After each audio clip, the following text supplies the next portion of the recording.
La cabra tira al monte, un podcast de La Madriguera dedicado a las actividades físicas en el medio natural. Dirige y presenta José Sacristán.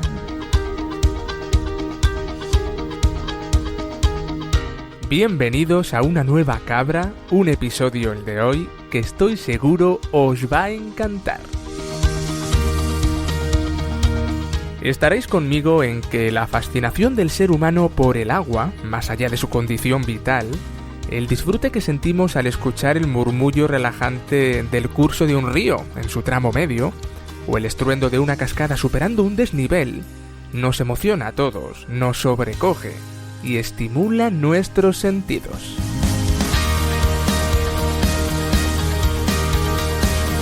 Presenciar esas enormes cantidades de agua que acostumbran a discurrir sin solución de continuidad, atravesando bosques, estepas o montañas y originando cárcavas y cañones de todo tipo y condición, estos modeladores de paisaje que son los ríos atraen a paseantes, curiosos y deportistas por todo lo que acabo de contar.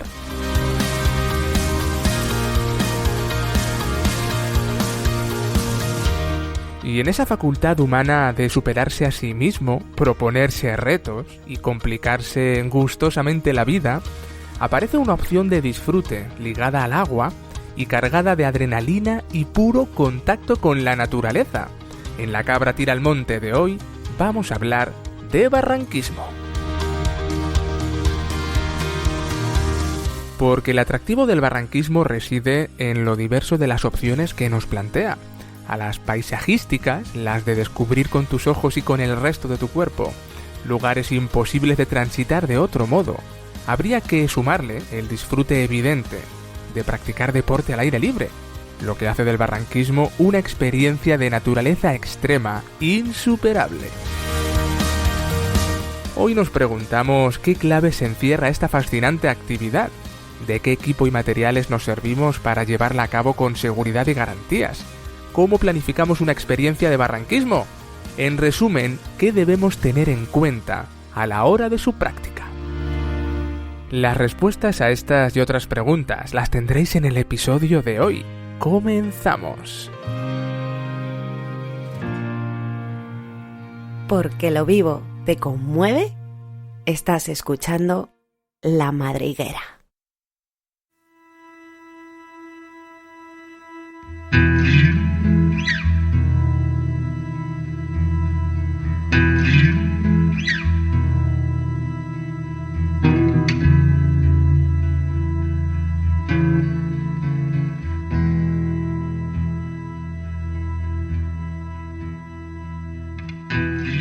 Y como en este programa voy convirtiéndome poco a poco en entrevistador curioso que busca formación y aprendizaje de los mejores, vuelvo a sentarme frente a la pantalla de mi ordenador para charlar relajadamente con mi querido amigo David. ¿Cómo estás? Buenos días a todos. Muy bien, la verdad que muy bien. Como bien dices, en un formato un poco extraño debido a esta situación que estamos atravesando, ¿no? Aquí vernos a través de la pantalla. Se echa mucho de menos ya el percibir otro tipo de el tacto, el olor de las personas, pero bueno, acoplándonos, la verdad que bien. Yo para ser de campo, la verdad que me he sorprendido que me estoy adaptando muy bien a estas cosas de los ordenadores y todo esto. Lo tenía un poco desterrado. Bueno, es verdad que yo siempre te he considerado un hombre simbiotizado con el deporte y la naturaleza, ¿no? Bueno, sois lo mismo. A nivel de montaña, sobre todo, yo sé que has practicado todo tipo de disciplinas, David, pero hoy vamos a centrarnos, vienes con el propósito de hacernos pasar una media horita, los dos sabemos que va a ser algo más, llena de deporte, de naturaleza y de experiencia en cuanto al barranquismo. Entonces, por centrarnos en esta actividad, vamos a ir por partes, vamos a intentar que el oyente parta de cero. ¿Cómo definirías tú este deporte de aventura, que lo es? ¿Y cómo descubres tú cuál fue tu primer contacto de barranquismo? Estas dos preguntas, a ver cómo las encauzas, pero defínenos el deporte y háblanos de tu primera vez. Pues mira, pues el deporte, podemos empezar si quieres por un poco la definición así más rollo, como digo yo, ¿no? Que es lo que dice la Federación Madrileña, ¿no? Que es una práctica deportiva que consiste pues en recorrer bien un cañón o un barranco a pie o nadando mediante una serie de técnicas, ¿vale? Una serie de técnicas específicas que, bueno, que luego desarrollaremos. Eso sería un poco como la literatura de lo que es el barranquismo. Pero la otra parte de la pregunta que me gusta más, que es cómo lo descubrí yo, cómo lo defino yo, pues mira, yo lo defino que el barranquismo es una pasada. Es verdad que quizá de lo que has dicho, de todas las cosas que he hecho en naturaleza y demás, es de lo que menos haya hecho, luego te diré por qué, o bueno, ahora te digo por qué, pero es una pasada. O sea, como bien has dicho en la introducción, descubres unos rincones, unas cosas maravillosas que de otra manera no podría ser, porque son inaccesibles a pie, incluso bueno, en cualquier medio de bicicleta es inaccesible. Entonces descubres una cantidad de entornos y de rincones mágicos y luego lo que es la actividad en sí, bueno, tiene riesgo, pero que es una pasada, es un disfrute total, se te pasan las horas como si fueran minutos. O sea que la verdad que luego lo desarrollaremos, pero es una de las actividades que más me gustan. ¿Y por qué te digo esto de que es de lo que menos he practicado? Pues porque, aunque luego supongo que habrá tiempo y lo recordaré más a menudo, al hilo de todo esto que estamos viviendo ahora en montaña y demás, lo más seguro, y sí que quiero que quede bien claro, es que para hacer barrancos es contratar a un guía de barrancos que te lleve, que te haga disfrutar de la actividad, porque luego veremos que si bien es verdad que guiado y sabiendo lo que estás haciendo no tiene ningún peligro, es un disfrute total. Si lo haces por tu cuenta y no sabes dónde te estás metiendo, vamos, en el 85, diría yo, en el 90% de las ocasiones termina en un rescate, y en el otro 5 o 10% terminaría en algo peor. O sea que sí, es una actividad muy bonita, que animo a todo el mundo a que la pruebe, pero bueno, como todo en montaña, con cabeza. Bueno, dicho queda. Oye, seguimos esperando esa experiencia que te cautivó. ¿No nos has hablado aún de tu primera vez?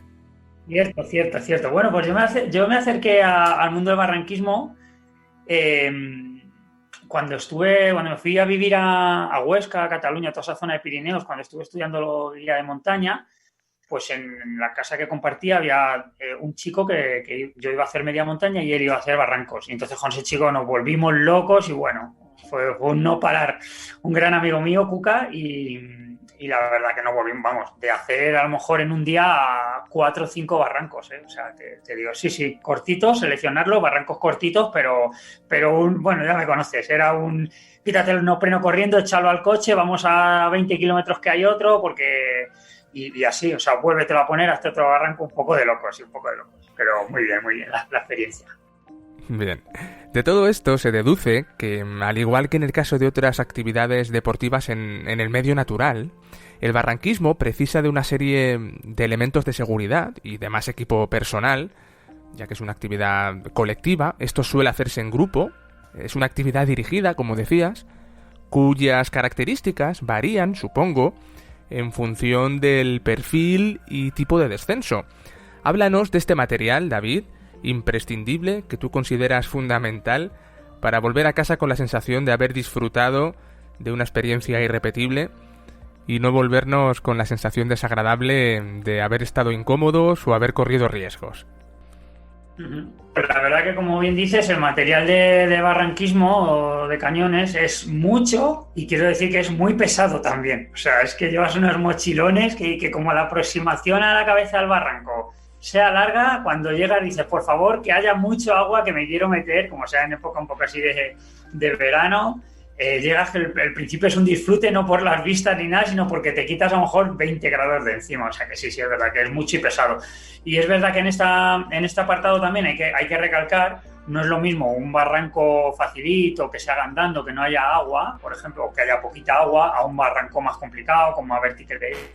Pero igualmente, esta actividad, como he dicho antes, es una de las más... pues que más logística necesita, que más cuidado, más previsión, diría yo. Porque es muchísimo mejor cargar en un barranco seco con un cacho de cuerda que te puede hacer falta en un momento, a que no que hayas leído alguna reseña y digas, nada, este barranco sí es muy fácil, y llegues a un salto que no puedas hacer, un resalto sí que no puedas hacer porque te haga falta una cuerda. Y como te decía antes, en ese preciso momento, normalmente los barrancos se hacen, normalmente no siempre se hacen desde la cabeza de donde nace, por decirlo de alguna manera, donde nace el barranco hacia donde muere. y no se pueden remontar. Es muy difícil remontar un barranco. Entonces, si llegas a un punto que no puedes seguir hacia abajo, hacia arriba va a ser prácticamente imposible. Con lo cual, llegas a ese punto y lo único que podrías hacer pues sería, si hay alguna escapatoria, bien, y si no, pues tendrías que pedir ayuda o ingeniártela de alguna manera. Por eso el material hay que llevarlo. Claro, por lo tanto, punto número 1, como en la mayoría de deportes de los que hablamos aquí en La Cabra Tira al Monte, planificación. Planificación exhaustiva, desde casa, a pie de ordenador, ya no solo informándote de la ubicación, del punto desde el que vais a partir, sino cómo acceder a él, jolín, el peso que vas a llevar en la mochila, cuántos vais a cargar con este peso, si es factible, si no lo es, y si tienes la posibilidad y la gran suerte de hacer una prospección, que siempre lo recomendamos, se hace, se visita la zona y 15 días después apareces allí tú con tu equipo, ¿no? Total. Si en todas las actividades de montaña, como bien dices, es muy importante la planificación, yo diría que en barrancos es fundamental, imprescindible. Es imprescindible pues por esto que estamos hablando. Entonces, si quieres, te cuento un poquito del material así más o menos obligatorio que tenemos que llevar. Venga, dale. Pues mira, empezando por el material, pues imprescindible, que lo habréis visto en 1000 imágenes, es un traje negro que llevamos como de Batman.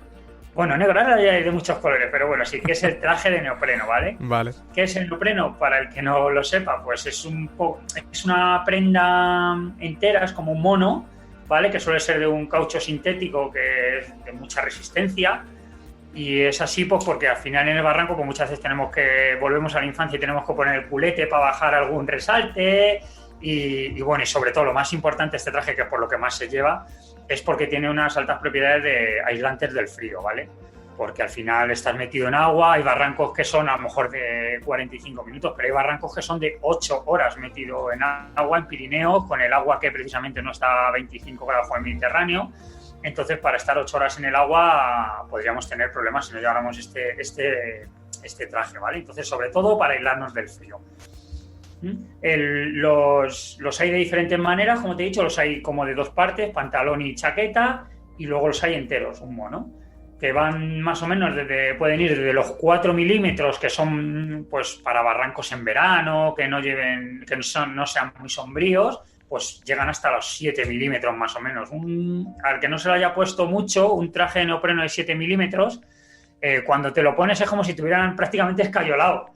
O sea, Total. Te quedas con una limitación de movimientos, te cuesta mover así los codos, claro, esos neoprenos estamos hablando ya para aguas pues de Pirineos, de la zona alta, pues eso que a lo mejor el agua está pues a 10 grados, 9 grados en otoño, en invierno, entonces para eso son para lo que se usa. Mucho gramaje, ¿eh? Yo lo máximo que he usado en buceo son 5 milímetros y ya claro. A nivel de movilidad ya te ves un poco impedido. Con 7 no quiero ni pensar el aspecto de robot que tienes que llevar y la poca movilidad que te puede ofrecer, pero claro, hablamos más de seguridad que de otra cosa, y el tema térmico en una actividad que se presupone que vas a pasar unos cuantos minutos, ahora nos contarás de cuánto tiempo suelen consistir, imagino que es en función del perfil de la ruta, ¿no?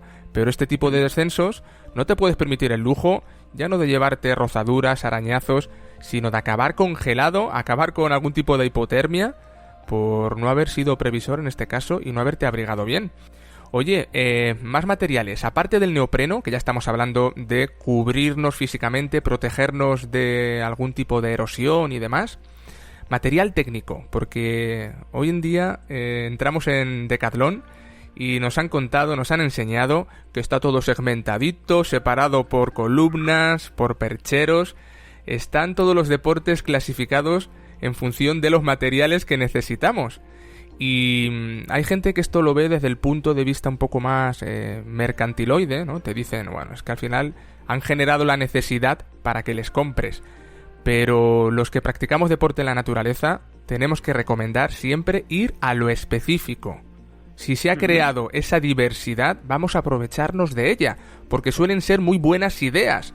Si se crea una máscara de buceo o de snorkeling para tal temática, si se han creado una serie de escarpines para hacer según qué descenso de barranco, o unos pies de gato para un tipo de roca, es que se han molestado en estudiar la especificidad de ese material. Es específico para eso.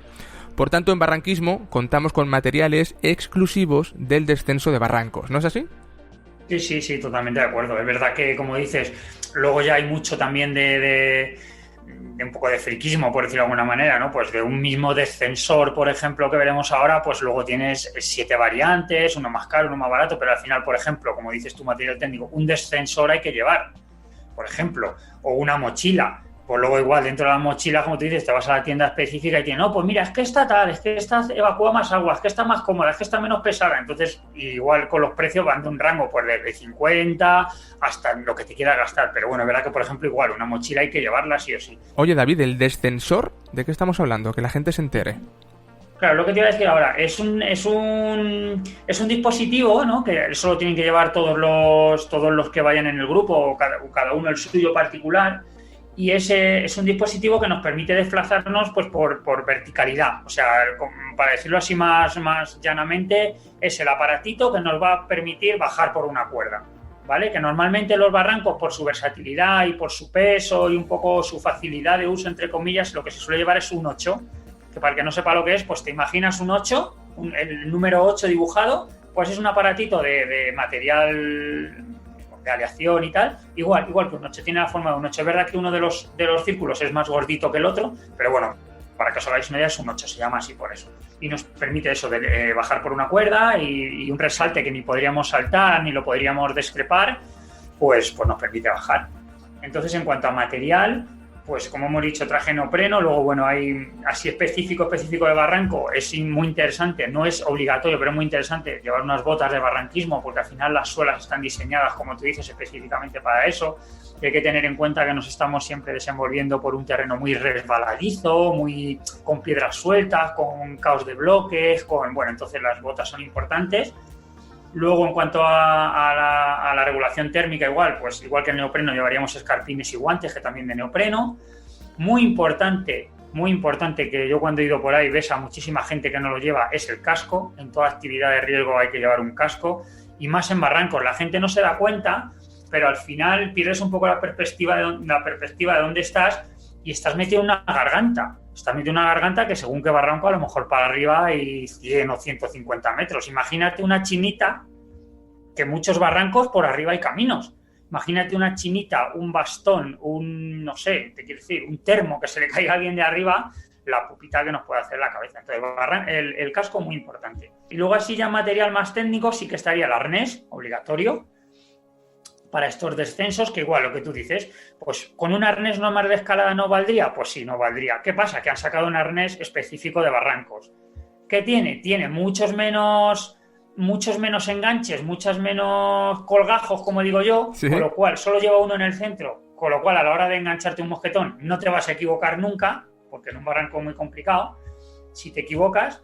Y, por ejemplo, los habréis visto, que parece que lleva un Dodotis, tiene como un plástico en el culete, ¿vale? Desde abajo. ¿Para qué es eso? Pues para que, por ejemplo, el neopreno sufra menos. Ese plástico se puede cambiar y no sé lo que costará, pero a lo mejor te cuesta 20, 30 euros. Y si en unas piedras te rozas con el neopreno y te lo raja, pues el neopreno sí pueden ser 200, 300. Entonces, bueno, al final lo que tú dices son cosas así que van sacando que están bien. Efectivamente, no pasa nada por invertir un poco de dinero en buen material, ¿vale? Que esto es invertir en seguridad, no es un tema consumista, al menos como lo estamos planteando nosotros, ¿vale? Que hay de todo. Pero dejarse un dinero en ir seguros, tranquilos, comparando precios, eso sí, tampoco es inteligente tirar la casa por la ventana si no te lo puedes permitir. Pero bueno, que sepamos que hay mucha diversidad y mucha oferta. Más cositas, venga, David. Más cositas de material. Bueno, pues muy importante, aunque parezca una tontería, pero es muy útil, ¿eh? Un bote estanco. Un bote estanco es muy útil, pues porque al final te permite, es donde vas a guardar todos los elementos que ya son imprescindibles para nosotros. El móvil, la comida, las llaves del coche, la cartera, todas esas cosas que hay que recordar que, por ejemplo, también mucha gente no lo lleva y es yo diría que imprescindible llevar, por ejemplo, también los documentos. En caso de que pase algo, te pierdas o cualquier cosa, tengan que venir, llevar los documentos es muy importante. Entonces, todo eso va dentro del bote estanco. Y ya por último, para meter el bote estanco, lo metemos en una mochila. Mochilas, como hemos dicho, para gustos colores, hay miles.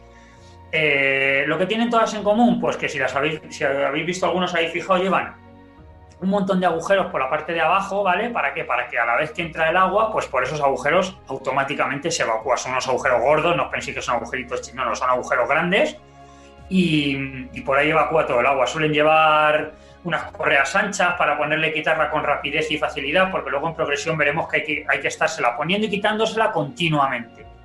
O sea que luego también, por otro lado, ya en el tema de seguridad es muy recomendable. Hombre, si vas con un guía lo suele llevar él, pero yo no, digo que nunca está de más, porque además es que no es peso y no cuesta nada, llevar un silbato, que muchas de las mochilas de barrancos ya lo llevan incorporado, un silbato que es muy importante, y una navaja. Luego, si quieres, te digo para qué. Pero el silbato, sobre todo, en un momento que te pierdas, que te despistes, que caigas en algún sitio, la manera más fácil de que te oigan en un barranco a kilómetros, te digo yo que se oye a kilómetros gracias a la acústica, es el silbato.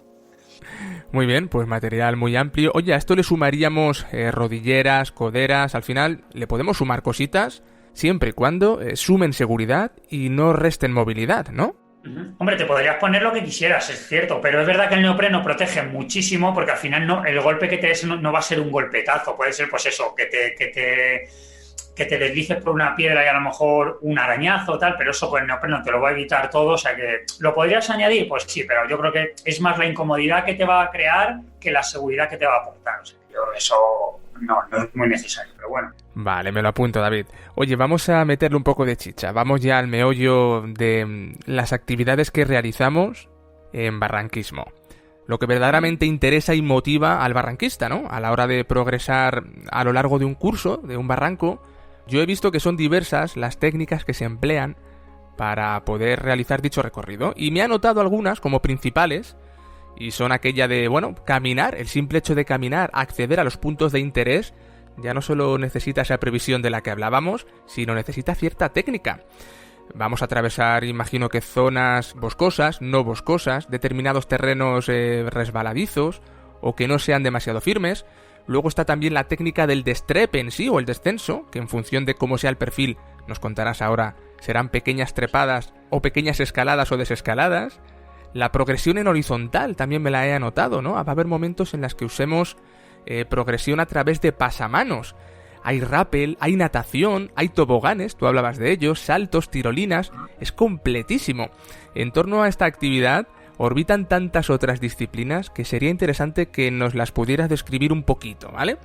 Pues sí, como tú bien dices, hay multitud de maneras de progresar en un barranco. Por eso también es una actividad tan dinámica y tan divertida, porque es que, o sea, y aparte, tú puedes hacer un barranco el sábado, vuelves el domingo al mismo barranco y te aseguro 100% que te va a parecer otra cosa, que no vas a hacer en ningún sitio lo mismo que hiciste el día 24 horas antes, porque todo cambia, todo va variando, lo coges por un sitio, al día siguiente lo coges por otro lado. Entonces, por eso los barrancos se pueden repetir muchas veces y nunca te va a parecer lo mismo.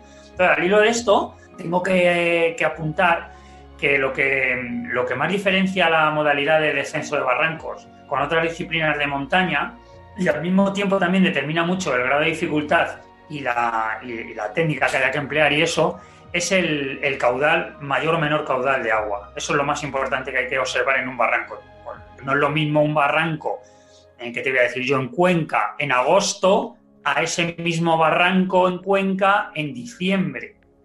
Al final, el que corra un hilo de agua lo puede hacer, pues un paseo que lo puedas hacer con tu hijo de 10 años tranquilamente, divirtiéndote, y ese mismo barranco en época de deshielo o en época de que haya una presa y a lo mejor en ciertas épocas del año abran para aliviar un poco la presión de la presa o cualquier cosa, pues puede ser una actividad apta solo para gente que esté entrenada y que sepa de qué va el asunto. Entonces, una vez dicho eso, pues sí, la verdad que hay un mogollón de maneras de progresar según donde estés, ¿no? Lo primero es lo que tú has dicho, bien, en la aproximación, que se llama, que bueno, eso en realidad no se hace con el material específico, no es necesario, o sea, te puedes llevar el neopreno puesto, pero se suele llevar remangado, se suele llevar, si estás en buena época, lo sueles llevar por la cintura, te vale cualquier zapatilla, es una chancla mismamente, si no es muy largo. Luego ya llegamos a lo que es el barranco en sí, y ahí ya sí.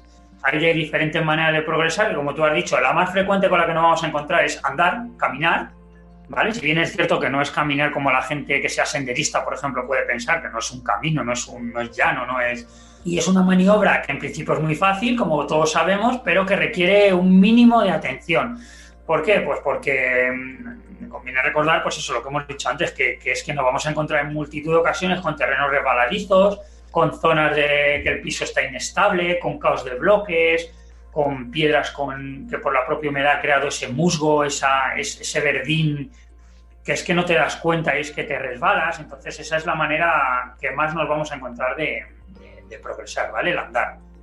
Bien es cierto que se recomienda nadar lo máximo posible, por 2 razones. Lo primero, es la razón más cómoda. En el momento que hay agua, es mucho más cómodo dejarte, normalmente, vamos a favor de la corriente, normalmente dejarte llevar un poco por la corriente y dar 4 brazadas y nadar, que vas a avanzar, por ejemplo, 20 metros, mucho más fácilmente que si vas andando con el agua por las rodillas, por ejemplo, que es más costoso, también ahorras energía. Y también una cosa importante que supongo que hablaremos luego es que también degradas menos el entorno. Luego lo desarrollaremos, pero se degrada mucho menos el propio barranco. Un tema importante que no queremos dejar pasar por alto nuevamente aquí en La Madriguera, recordaros que hay que acercarse a estos entornos naturales con el mismo respeto con el que ellos nos acogen y evitar dentro de lo posible la degradación del entorno. Esto tiene que ser una máxima. Y el barranquismo, que ha desencadenado cierta crítica en torno a cómo podemos degradar el medio físico, yo que he podido practicarlo de manera muy amateur, tú ahora nos contarás, sé que existen técnicas mediante las cuales minimizamos esa agresión al entorno. Estamos hablando de la maravilla de poder encontrarte en un punto natural increíble, a nivel paisajístico inigualable, lugares que de cualquier otro modo jamás te verías ahí, te verías en esas, pero lo que tú dices, si intentamos no salirnos del curso, quedarnos en la zona de agua, no crear caminos, senderos aledaños en torno al cañón y hacer siempre la misma técnica de descenso, los riesgos para nosotros son mínimos, pero el riesgo para el entorno también es anecdótico.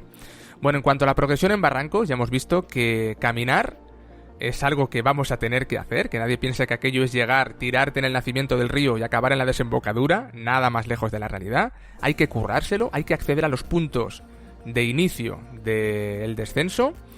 Y luego, algo interesante que nos ha contado David, es que siempre que tengáis la oportunidad de nadar, siempre que podáis evitar caminar, meteros al agua a base de brazada. Todo lo que sea evitar erosionar el fondo, caminar, levantar ese verdín o esa gravilla, perfecto. Vamos en sintonía y en armonía con hacer esta actividad con respeto. Me parece fabuloso, David. Bueno, después de habernos acercado, haber iniciado esa aproximación al punto de inicio, ¿qué toca ahora? Pues mira, ahora llegamos a lo bonito, a lo interesante. Llegamos al salseo ahí, a lo que mola en un barranco. Llegamos a un salto, ¿no? Nos encontramos un cortado. Nos encontramos un cortado. Y no nos vamos a encontrar uno, o sea, va a haber muchos cortados, que es lo bonito de los barrancos. Entonces, una vez que nos enfrentamos a un cortado, a una zona en la que ni se puede caminar, ni nada, pues hay varias técnicas, ¿no? Una es utilizar una cuerda, que ahora contaré por dar una pincelada, un par de maneras de bajar, y otra es saltar directamente, hay adrenalina 100%. Pero vamos a empezar por la más flojita, que normalmente luego es la que más se suele usar también, porque hay gente que, bueno, hay gente que a lo mejor no lo ha hecho y te enfrentas a lo mejor a un salto de 8 o 10 metros y, ostras, que mirar para abajo impone. Entonces, bueno, siempre hay que llevar una cuerda por si acaso. Una de las maneras, la que más se usa normalmente es el rapelar con este 8 que hemos hablado antes, ¿vale? Y por decirte así un par de técnicas de rapelado, te puedo decir 2 que son las que más se suelen usar. Una es la que más se usa es el rappel ajustado, que consiste en montar la cuerda y dejarla como a medio metro más o menos del agua, que no toque el agua. ¿Por qué? Para que el que está bajando, hacemos que de una manera consciente se quede sin cuerda. O sea, tú vas bajando y de repente cuando ves que tienes el agua cerquita, ¡oh, que me he quedado sin cuerda! De esto que en otra ocasión dirías, ¡madre mía, que la he liado! Pues aquí no, aquí te quedas sin cuerda, ¿sí? Y caes directamente al agua. Parece que es un poco así como cómico, ¿no? Pero es una medida de seguridad muy importante, que a lo mejor el que está con un guía y tal no le da por preguntar y muchas veces, joder, este tío siempre me deja que me caiga aquí medio metro al agua, que vaya tela. Pues es una medida de seguridad y está muy bien hecho. ¿Por qué? Porque evitamos que la cuerda quede acumulada en el agua, que se nos puede enredar en las piernas, se nos puede enganchar en cualquier lado. Entonces, si al final evitamos que haya cuerda en el agua y caemos directamente, al final estás tú en una poza, no vas a tener ningún problema. Si estás tú en una poza con a lo mejor 10 metros de cuerda, pues a lo mejor ahí puedes tener algún pequeño... Entonces es la manera más normal y más y más utilizada de hacer rappel, ¿vale? Y que más libertad te da, claro. Ya no tienes Claro. la cuerda, estáis el agua y tú. Sí, perfecto. No vas a tener ningún problema. Y luego hay otra manera que no se usa solo es que es un poco peculiar, por eso te la digo, ¿no? Que es un rappel guiado. ¿Un rappel guiado qué significa? Pues que imagínate que hay un resalte y abajo hay unas piedras muy incómodas que no se puede estar, o hay un árbol que ha caído y está así medio cruzado. Entonces la recepción va a ser un poco incómoda. ¿Qué se hace? Se monta otra cuerda o la misma cuerda. Es verdad que el primero suele bajar el guía en este caso, o algún acompañante del guía, porque tienes que fijar una cuerda a la parte de abajo. Fijas una cuerda y luego sobre esa cuerda también te enganchas y el rappel va siguiendo esa guía, esa cuerda que has montado. Entonces, en vez de caer a lo mejor a la poza, caes a una planicie que hay al lado de la poza, que no podrías caer de otra manera. Es como si fuera una tirolina, para que os hagáis una idea. Sería como montar una tirolina, entonces tú bajas rappelando, pero enganchado a esa tirolina, entonces esa cuerda te va a guiar donde tú quieres que llegues. Esas son las dos maneras de rappel que hay así más utilizadas. Perfecto, y en todo caso, lo que transmites es seguridad. O sea, no pueden ser más seguras. Total. No se puede, como hemos dicho antes, la planificación es muy importante y si en ninguna actividad puedes dejar nada al azar, te voy a asegurar que en el barranco no hay que dejar ni un solo fleco a la suerte, a decir, bueno, yo voy para allá a ver qué pasa. No. Oye, David, y esto en cuanto a progresar a nivel de descenso. Pero tengo entendido que de vez en cuando se te plantea algún reto, por la forma, el diseño del cañón, en el que tienes que trepar. Es que casi hay pequeños tramos de escalada. ¿Esto es factible? ¿Se hace esto? Sí. Hay alguna zona, pues eso, que tienes que hacer no suele ser mucho, porque es verdad que es todo de bajada, pero bueno, a lo mejor llegas a una pocita y desde esa pocita no tienes acceso directo al siguiente tramo de bajada, entonces a lo mejor tienes que subir, pues no sé, a lo mejor como mucho 4 metros, una cosa así, entonces tienes que hacer pues un poco o bien de trepada, no se llega a llamar escalada porque no se usa material de escalada, pero bueno, una trepadita que suelen ser muy fáciles de agarrarte con pies y manos y poco más, o incluso alguna vez una cosa que es un poco más complicada, pero que también es fácil, que es una progresión en oposición, que para que te hagas una idea es como si plantas la espalda en un lado de la pared y con los pies y las manos te opones así, vas como subiendo como si fueras Spiderman. Hay un poco que es muy curioso de ver también a quien no lo ha hecho nunca, porque no se plantea que sea una manera de progresar. O he hecho una X, muchas veces una mano en una pared, la otra en la otra, un pie en una pared y el otro en la otra, y vas como una X como subiendo. O sea que si eso se da bastante también. Qué chulo, macho. Qué chulo. Sí. Bueno, háblanos ahora, yo creo que del atractivo fundamental. La gente acude a estos sitios pensando que van a tener unos toboganes larguísimos, que esto es el aquapark, que va a haber unos saltos terribles. En muchas ocasiones es así, porque de hecho se acude a zonas de barrancos bastante afractuosos, pero lo hablábamos antes. No tenemos por qué pensar que el atractivo fundamental es un tobogán kilométrico y resbaladizo, ¿no? Ya el simple hecho de estar ahí metido con el entorno, con esa verdosidad, con ese sonido, con esas pozas, ya te lo da todo. Pero bueno, hablando de toboganes, ¿qué consideramos tobogán y cómo nos planteamos el descenso por una rampa de piedra que nos va a llevar de un punto a otro? Pues sí, como bien dices, llegamos a la parte divertida del barranco. Todo es divertido, pero esto quizás sea lo que más adrenalina descarga y es lo que más le gusta a la gente. Los toboganes de por sí, es verdad que hay excepciones, porque hay toboganes largos, pero normalmente no suelen ser muy largos. Ten en cuenta que son partes muy escarpadas. A lo mejor un tobogán de 5 metros ya es un tobogán largo, porque claro, imagínate que estos son resaltes, entonces ya no suelen ser muy largos. Es verdad que suelen ser muy empinados, eso también hay que decirlo. Entonces, nada, un tobogán es pues como todo el mundo está pensando, es un tobogán igual que te puedes encontrar en cualquier parque, nada más que de piedra, natural de piedra, con agua cayendo. La manera de cogerlo es, te sientas, se suelen cruzar los brazos en el pecho para que no... Porque tú a lo mejor en muchas ocasiones, la mayoría, se ve el tobogán entero y ver dónde vas a caer, pero hay toboganes que no ves. Hay toboganes que te sientan y te dice el guía, tírate por aquí. Y tú a lo mejor de frente estás viendo una piedra que dices, pero esto... Y te metes por debajo de esa piedra, por ejemplo. Entonces, la manera buena de cogerlo es eso. No abrir los brazos en ningún momento porque te puedes encontrar con una rama, con algo, entonces... Y dejarte caer para abajo y disfrutar. Y suele ser disfrutón a tope... Y muy, muy, muy divertido. Se coge velocidad y sueltas ahí una cantidad de adrenalina impresionante. Sí. Oye, ¿y estos recorridos, David? Bueno, estos saltos de fe, este disfrute de meterte en pozas sin saber la profundidad, lo que tú dices, bajar un tobogán que tiene cierta curvatura y no sabes cuándo va a acabar ni dónde va a acabar, pero el guía ya te ha transmitido la seguridad de que conoce el entorno. ¿Cuánto duran estos recorridos? O sea, en España, ¿qué tenemos a nivel de barrancos? Imagino que habrá barrancos cortitos que se puedan ir enlazando con otros, habrá barrancadas enormes que estés prácticamente todo el día sometiendo al cuerpo al agua, a la roca y la velocidad. Bueno, ¿qué tenemos en España? Pues sí, pues en España hay mogollón de zonas súper bonitas, súper chulas, que ahora os diré algunas sí, las más importantes. Y en cuanto a la durabilidad de un barranco, pues mira, pues hay de todo. Hay barrancos desde, lo que te he dicho, pues desde 40 minutos, una horita, por ahí, que es una cosa súper fácil, porque como os he dicho al comenzar, y es muy importante, y cuando si al final os animáis y lo practicáis, me vais a decir, ¿qué razón llevaba? Se pasan las horas como si fueran minutos, te lo puedo asegurar. O sea, yo he hecho barrancos de 10 horas y cuando terminas dices, a ver, miras el reloj, ¿qué hora es? Pues si son las 8 de la tarde. Y hemos empezado a las 10 de la mañana y dices, no me lo puedo creer, se te pasa a lo mejor como si hubieras estado un par de horitas. O sea, que muy entretenido. Y eso, hay barrancos pues desde una horita hasta, como te estoy diciendo, barrancos pues de 10 horas, de 8 horas. Sí, hay auténticos mastodontes de barrancos en Pirineos, sí. Oye, y toda esta... Sí, me decías, cuéntame, David, sí.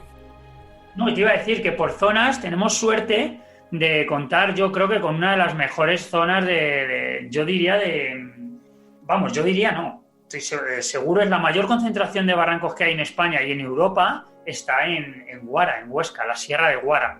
Es impresionante, lo consideran la meca del barranquismo, se considera, y todo buen barranquista tiene que ir a Guara a hacer barrancos, porque es que hay, pues no sé, habrá mogollón, no te sé decir ahora mismo el número, pero muchísimos barrancos. Eso ya indica mucho, mogollón significa mucho. Es una medida de volumen muy utilizada. Bueno, nos vamos a meter en medidas, me lo has puesto a huevo, porque yo soy consciente de que en esta diversidad de barrancos, cañones, descensos, hay una serie de cotaciones y de graduaciones técnicas. Los barrancos se gradúan y se clasifican en función a unos valores numéricos que nos pueden hablar, pues no sé, de la verticalidad del descenso, de la dificultad para entender un poco el carácter más acuático o menos de aquella ruta, o de la envergadura de compromiso de dicho descenso. ¿Cómo son estas graduaciones, David? ¿Y cómo deben tenerse en cuenta? Porque están hechas para que saquemos conclusiones. Pues mira, tío, aquí te voy a decir un poco lo que es la legalidad, por decírtelo así de alguna manera, ¿vale? Que es lo que menos a mí me gusta. Y en este apartado, pues entra, mira, un barranco, tú lo puedes, cuando veas un barranco en una guía o donde sea, vas a ver al principio una letra V, seguida de un número del 1 al 7, que esta letra V nos indica la verticalidad del barranco, ¿vale? Luego, seguido de una letra A, igualmente seguida de un número del 1 al 7, que eso se refiere al grado de nivel acuático, de cuánto agua hay en ese barranco normalmente, ¿vale? Siempre con lo que hemos hablado antes de que esto puede variar según la época y tal, pero bueno, está la V de verticalidad, seguida de una A de acuático, y luego una cifra romana del 1 al 6, que es el nivel de dificultad, por decirlo de alguna manera. Y el nivel de dificultad, se refiere al tiempo, a la técnica, a la belleza, es un poco todo, ¿vale? Entonces nos podemos encontrar, por ejemplo, un barranco que ponga V2, A3 y 3 en números romanos, por ejemplo. Pues eso significa que sería un barranco relativamente fácil, ¿vale? Esto sería el nivel de graduación que te vas a encontrar en una guía. Pero al final, los barrancos se gradúan de la siguiente manera. David, ¿qué tal está? A ver si me recomiendas algún barranco, tío, tal. Sí, pues mira, vete a Guadarrama. Mola mogollón, tío. Está guapísimo. Una cantidad de agua, unas vistas. Y esa es la graduación que seguimos, ya está, más o menos. Y el boca a boca hace mucho y es lo mejor. Guiarte de alguien que lo haya hecho, sobre todo, está bien. Y si un colega te lo recomienda. Y si puedes ir con ese colega, te lo vas a pasar pipa. O sea que están esas dos maneras. Bueno, yo quiero que el oyente imagine la actividad como una práctica segura y como una práctica en la que todos los elementos que salen con nosotros del vehículo vuelven de nuevo al vehículo. Vamos a ponernos en el momento en el que hemos terminado de hacerlo todo. En las actividades guiadas, la misma empresa se encarga de recogeros en el punto de fin de la actividad. a ver quién es el guapo que sube ahora para arriba, pero hasta esto hay que planificarlo. Si vas en pareja con tu colega, sabéis que las cuerdas, en el momento que se ponen para poder hacer un descenso, se recogen, todo el material, insisto, sale del coche o del vehículo y vuelve al vehículo.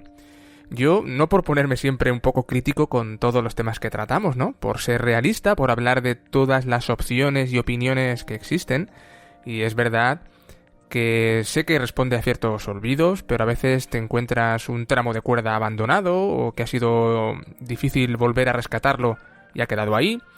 Sé que son los menos. Me consta que quien va a realizar deporte a la naturaleza es porque es amante de la naturaleza. Pero también, como esto se ha mercantilizado, como al final hay empresas que se dedican a esto de manera responsable, también están la otra cara de la moneda, aquellas empresas que buscan hacer uso y abuso sin ningún tipo de responsabilidad, y en zonas en las que un máximo de 8 o 10 personas te haría llevar la actividad con control, pues por un tema económico, insisto, hacen cuentas, rápidamente se dan cuenta de que llevando 20 personas ganas más y nadie se entera. Pero bueno, David, háblanos tú de ese manual particular que tienes de buenas prácticas para comportarte de manera correcta con el entorno. Sí, lleva razón. Es verdad que tengo que... Mira, yo no soy guía de barrancos, pero tengo que romper una lanza en cuanto a los guías de barranco y a las empresas de barranco, porque se juegan mucho. Entonces, quizá de las actividades de montaña, esta sea de las que menos imprudencias en ese aspecto se producen, porque si bien es cierto que, por ejemplo, un paseo por el Parque Nacional de Guadarrama te puedes arriesgar a llevar, a lo mejor es un grupo idóneo, imagínate, por una actividad de 15 personas y tú dices, bueno, pues mira, yo voy a meter 25 porque así gano más pasta. Te puedes arriesgar y el riesgo lo puedes llegar a gestionar de alguna manera. En un barranco esto no es posible. O sea, los barrancos muchas veces ellos solo se autorregulan y dicen, mira, aquí puedes llevar 4 personas y 4 personas. ¿Por qué? Porque precisamente como tienes que andar montando cuerdas, zonas complicadas, también tienes que contar con que un cliente en un momento dado se pueda bloquear y lo que es un salto de 2 segundos se pueda ir a 2 horas. Entonces, no te puedes arriesgar a llevar a lo mejor, como tú dices, venga, pues si aquí pueden ir 5 voy a meter 14, porque al final te vas a complicar la vida, la actividad se va a complicar muchísimo. Vas a necesitar seguramente ayuda para salir del barranco y no va a ser una cosa que le guste a la gente. Entonces, en ese aspecto suelen ser bastante respetuosos, ¿vale?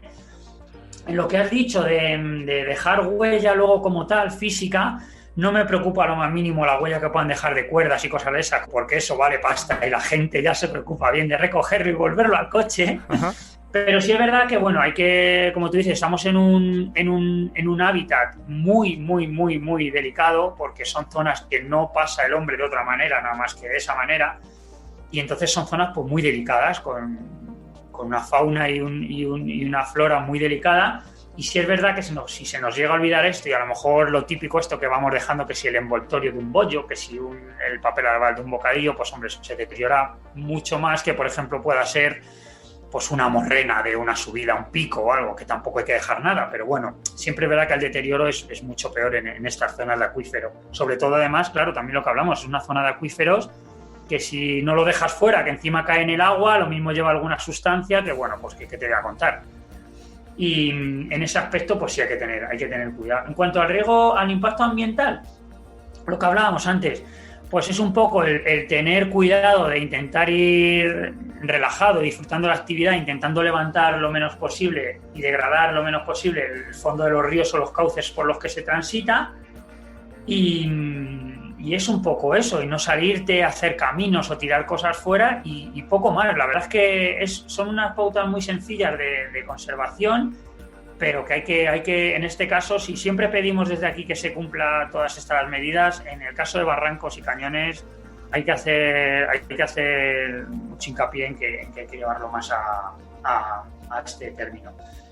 Hasta el hecho de que, por ejemplo, no sé si lo sabías, en algunas regiones te limitan el número de barrancos que puedes hacer al día. Si quieres ir de un barranco, como lo que te he comentado yo antes, que hacíamos nosotros libremente, ir de un barranco y irte a otro valle, hacer otro barranco, en muchos sitios te exigen que desinfectes el material, para que si hay algún agente invasor en una cuenca de un río, un poco lo que pasa con el mejillón cebra en cuanto a pantanos y tal, pues un poco igual en la zona de barrancos, ¿vale? Y bueno, hay varias asociaciones también de ecologistas, como siempre, que bueno, ellos ven un poco conflictiva esta actividad y es verdad que se está movilizando últimamente para que se prohíba la práctica en según qué cursos, no en todos tampoco, pero hay cursos que es que sí es verdad que son como más sensibles y sí velan porque un poco se prohíba esa actividad y bueno, hasta ahí están llegando y yo creo que con responsabilidad se puede llevar un equilibrio. Yo también lo creo, de hecho creo en la presencia de pequeños grupos de presión, o no tan pequeños, grupos conservacionistas, ecologistas, que son al fin y al cabo los que de vez en cuando nos recuerdan dónde están los límites. Pero David, me interesa mucho que nos cuentes, sobre todo que le cuentes a la persona que piensa iniciarse en esto, o se está iniciando, cómo debiera hacerlo de manera correcta, paso a paso. ¿Qué recomiendas tú a la persona que se inicia ahora mismo en barranquismo? Pues mira, pues para mí el primer paso imprescindible que hay que hacer es, primero, bueno, ver a ver la zona que te apetezca visitar, a ver si hay barrancos. Y si hay barrancos, lo primero es, bueno, ahora la verdad que a través de internet podemos coger un montón de información que está muy bien, pero una vez que tienes la información y has leído reseñas y demás, y este barranco me gusta, me lo voy a hacer, creo que estoy capacitado para ello. Yo lo primero que recomendaría es ir a una empresa. Si hay barrancos, va a haber empresas allí que lo lleven, contratar un guía, informarte allí, que te digan, porque hay muchísimos factores en un barranco que incluso siendo guía tienes que estar continuamente yendo todos los días con gente, porque no se nos puede olvidar que un barranco es un entorno vivo. Entonces puede venir una tormenta de verano, te hablo en verano, ya no te digo nada en invierno. O sea, una tormenta de verano, una crecida brutal del río durante 2 horas nada más, por ejemplo, no tiene por qué quedarse el nivel a ese nivel. Arrastrar un tronco y en una poza que antes era un salto, por ejemplo, de 10 metros y tú caías y no tocabas el fondo y perfecto y tal, se puede quedar ese tronco perfectamente cruzado en la poza. Tú no lo ves desde arriba porque hay barrancos que tienen el agua cristalina, pero hay otros que tienen el agua pues más turbia por el propio tipo de piedra o de vegetación.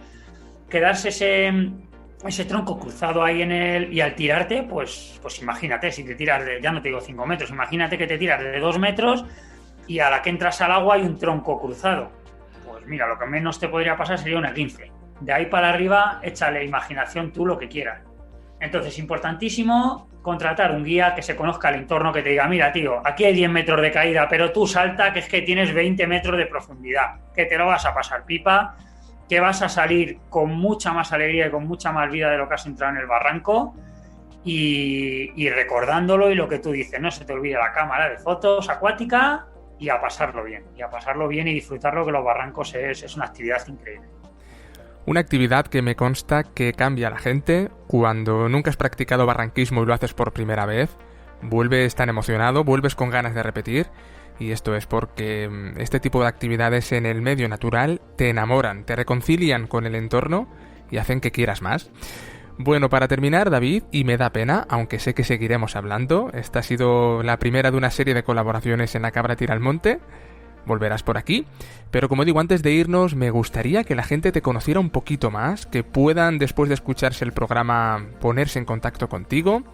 Sé que das masajes deportivos, sé que eres monitor de ciertas actividades. Bueno, pero esto quiero que lo cuentes tú y que le expliques al oyente cómo entrar a través de redes sociales, cómo escribirte y hablar contigo. Pues mira, pues nada, es muy sencillo. La verdad que estamos en Facebook, por ejemplo, con el Club Sendero, ¿vale? Que si pones Sendero te suele salir, que es un poco... Lo llevamos ahí a 50-50, amigo, no te quieras escaquear. Que bueno, que como tú dices, aprendí de mucho y maestro de nada, entonces estamos a 1000 cosas al final y bueno, lo tenemos ahí, pero está ahí, Sendero está ahí. Si queréis hacer cualquier actividad nos podéis contactar, que bueno, intentaremos cuadrarlo, que os guste, que lo paséis bien. Y nada, pues como dices, pues dando masaje deportivo, haciendo coaching personal y profesional, pues un poco todo. Así que bueno, intentando pasarlo bien, ayudar a la gente y Y vivir, amigo, vivir. Bueno, te has tomado en serio esto de terminar porque te deja lo importante. Te preguntaba por tus redes sociales. ¿Tendrás algún tipo de correo? Venga, háblanos de alguna dirección más precisa. Ya conocemos Sendero, vamos a conocerte a ti. Venga. La verdad que no me escondo mucho. Poniendo en Facebook David Fernández de Bernabé, aparezco, no tengo seudónimos, no tengo nada. Por ejemplo, en Instagram sí me he puesto un poco más poético, soy David y Goliat, pero nada más. No me escondo. El que me quiera encontrar me encuentra rápidamente. Perfecto, amigo mío. Bueno, vente el mes que viene, volvemos a conectar y a ver qué sale de aquí. Tengo un par de ideas en la mente, ya te las contaré off the records. Y cuídate mucho en este tiempo, que está la cosa muy rara. Yo encantadísimo de estar contigo, con vosotros, con Willy, con todos los colaboradores que tienes, que sois todos un amor. Y nada, que cuenta conmigo para lo que quieras. Cuadramos eso sí antes, acuérdate. Sí. Nada, encantado de este proyecto que me encanta, que os sigo hace mucho tiempo y que nada, un orgullo de formar parte de él. Bueno, nuevo fichaje. Muchas gracias, David. Cuídate, hablamos. Un besico. Gracias, hasta luego. Bueno, pues esto ha sido todo lo que teníamos que contaros de este senderismo vertical a través de cañones y barrancos tan emocionante. De la participación de David, destaco su interés por hacernos llegar ese mensaje de disfrute máximo, con el máximo respeto.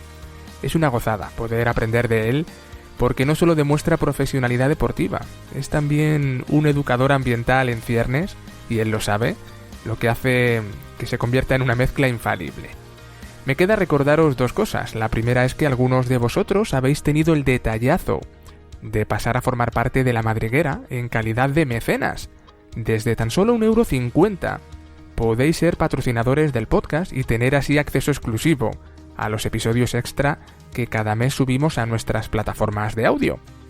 Y como alguno me habéis comentado que os ha resultado un tanto difícil lo de encontrar este procedimiento de apoyo, que es muy sencillo, creedme, os recuerdo que solo es posible a través de iVoox y que podéis acceder directamente al proceso de suscripción a través del siguiente enlace de nuestra página web www.lamadriguerapodcast.es/apoyar.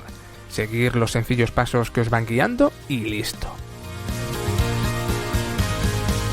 Y la segunda cosa que quería recordaros es que vuestra opinión es importantísima. Si tenéis en mente alguna temática de la que queráis que hablemos, tanto aquí en La Cabra, ya sabéis, actividades físicas, como en Planeta Gaia, nuestro podcast de naturaleza y medio ambiente, podéis hacernos llegar vuestras peticiones a través de lamadriguerapodcast@gmail.com o a través de Facebook, o Twitter o Instagram. También nos interesan vuestras valoraciones, así que ya sabéis, a valorar y a opinar.